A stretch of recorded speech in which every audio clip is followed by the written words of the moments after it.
Hello everyone and welcome back to another Babbling Irons video, and today more news is coming out about West Ham, and this time it is a big risk because yes, Ings is injured, yes, Scamacca is injured, but it looks like we're going to be, altering the process of that recovery. And yeah, it's come out today that Scamacca and Ings are both going to be given injections in their knees to speed up their recovery. And yeah, I think transfers sums it up pretty nicely. This cannot end well for us because it's just such a big risk. Yes, we are going to be very desperate because all we've got right now is Antonio. Looks like Moffy's off the cards. We've got 3 or 4 more days of the window. It's unlikely to be a big sign in. It's unlikely to be someone that's going to provide us maybe 5 or 6 goals from now until the end of the season. So we're stuck with Antonio. And again, probably more of a reliance on someone like Bowen. And I can see Moyes perhaps putting some more emphasis on Bowen over the next few weeks while Scamacca and Ings are both out, depending on how this injection goes. But wow, this is just, what are we expecting from this? I mean, we've seen it so many times. Yes, players will play with injections to get through certain scenarios, but long term, this is not going to help us. In the short term, it's probably not going to help us because we're going to be without them anyway for the next couple of weeks, and it just makes no sense. I mean, it just makes absolutely no sense. And again, this just comes back once again to a spiral of poor recruitment, poor planning, and we had so much time where we had just Antonio as a striker to kind of fix this. And now, yes, we brought in Scamacca. We then had 2 strikers. We knew that wouldn't be enough because Antonio is not scoring, and Scamacca's had some fitness problems as well. So we've brought in Ings. Again, people would argue he's not an injury-prone player because he wasn't injured for 18 months at his time at Aston Villa, which I completely understand. But when you're, regardless of who you are, if you've had that many injuries in your past, then there's going to be something. The older you get, there's going to be something. He's not young. He's not like 23 or 24 where he has time to develop and progress away from those injuries. They're only going to get worse at that time of your age. It's just, it makes no sense to be doing this. And I don't understand why we're going to be injecting them. Like, what is the risk worth it?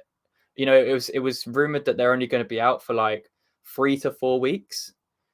What is this injection really going to do? Because we've got Derby next in the FA Cup, which I don't think many West Ham fans would be too disheartened about if we did go out because of the league position we're in and because we've still got Conference League. So what is the rush?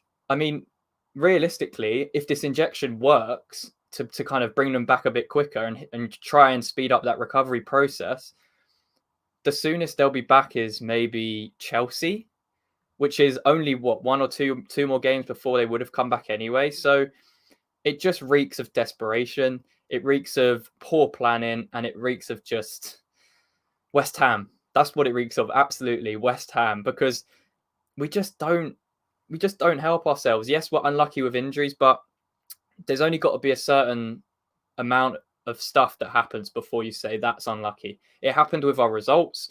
People were saying we were getting unlucky at the start of the season, but you can only get unlucky for so long. I mean, look at Arsenal. Like, they haven't really had that many injuries. They've had a couple, but that has to be, yes, there is an element of luck, but also there's an element of good planning, having a decent squad. In Europa League, they rotate well. And in the league, they've stayed very consistent without injuries. And that's got to be due to a few things, which we could get into, but we don't need to talk about the state of West Ham's training facilities. And I'm sure that plays a part in, working on that every day compared to someone like Arsenal. Big difference, big difference. And I'm sure that's definitely having a toll on some of the players. So this is kind of strange to be happening. And yeah, it just really makes no sense. But what do you guys think? Should we be injecting players when they're trying to recover? Has this ever worked well? And will it ever work well? To me, I don't agree, but we'll see. And I guess that leads us on to the second point of this video, which is Antonio, the third component of that striking force. He's come out this week, been on a podcast with the BBC that he does, said a few things, and some fans have taken it, I think, a little bit out of context. He said that perhaps there could be a move away this January, which is true. I think we're all aware of that. But he also said that he doesn't really want to leave. He said he'll be happy if he stays, and he won't be so happy if he does leave because he wants to stay at the club. And I think he deserves a bit of credit for saying that. You know, there's been a lot about him maybe not showing as much commitment or effort this year, which is totally valid. He hasn't looked the same player for a while now, and he thinks he's better than Scamacca, which is the reports coming out, which is, you know, you've got to back yourself. But at the same time, you need to back it up on the pitch, and he hasn't done that this season. There was a slight improvement in our last game against Everton, but still miles off the Antonio we knew and we liked at the start of last season, the one that was banging in goals, the one that broke the Premier League top goal scorer record for us. Antonio's slowly deteriorating, you know, as he gets older. What, he's 32 now, 33. He is getting older. His pace is going, you know, that was one of his biggest assets, you know, just being able to kind of turn fullbacks, turn centre backs, make those runs.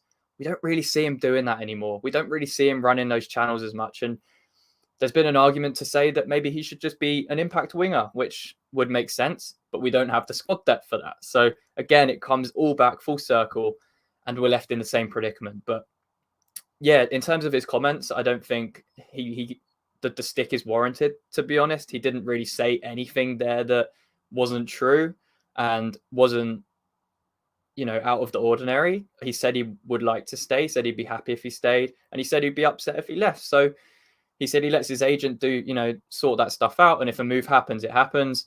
And to be honest, the ball was in our court. You know, if Ings and Scamacca were fit right now, I don't think Antonio would have stayed this January. I really don't. And the fact that they're injured, he has to stay. There is no other option but for him to stay. And it's just, again, it shows our poor recruitment. It shows that when we had the time to bring in some strikers, you know, to support Antonio last season, we missed the gun on that one. And we paid the price. You know, we paid the price throughout the early parts of 2022 in the league. And, you know, we saw it deteriorate. Yes, we got to the semi-final of the Europa League, but our league form just completely fell off a cliff. And that was because our squad was just so thin. It was really, really thin. We tried to improve that in the summer. We brought in some, you know, more bodies and some better stars, better players, which a lot of people were excited about. It hasn't worked, which for reasons I won't get into in this video. But yeah, it just seems crazy. I mean, that we're going to give injections to 2 out of 3 of our strikers when the other one can't score that is fit, and B, that our fans are, you know, really kind of annoyed for Antonio for saying what he said. But if someone can point out to me what he said that was so bad, please do leave a comment, because I really can't see what the issue is. I think most people are saying he shouldn't have a podcast. No one had this problem, you know, before. It's only when things become an issue on the pitch, or, you know, the results aren't going our way, people will start to have a problem. You know, he does it with Callum Wilson. I'm sure Newcastle fans are not annoyed at him for having a podcast with BBC. So yeah, I think West Ham fans need to chill out a bit about that one with Antonio. I personally don't see an issue with it, but this I see an issue with. I mean, I just can't believe we're going to give them injections, knowing our history and knowing our luck and knowing just exactly how this is going to turn out. And yeah, let me know what you guys think anyway in the comments, because I'd be interested to hear your thoughts on both of these things. But yeah, like I said, few days left in the window. Still got a chance to bring in some bodies. It looks like it will just be cheap domestic loans for now. We need a centre-back. Dawson's gone. We haven't replaced him. We probably need another striker. Moffey is very unlikely to happen at this point. So I don't think many West Ham fans are too optimistic about what's going to happen this transfer window for the rest of it. But we'll see. Hopefully Ings and Scamacca come back. And I'm proven completely wrong about the injections. They work like a charm, and they both bag another 5 or 6 goals each in the league, and it keeps us up comfortably. But yeah, let's see. Leave a like on the video, guys. Make sure to subscribe as well. Really appreciate that. Leave a comment down below, like I mentioned, and let's just hope those injections pay off. Come on, you irons.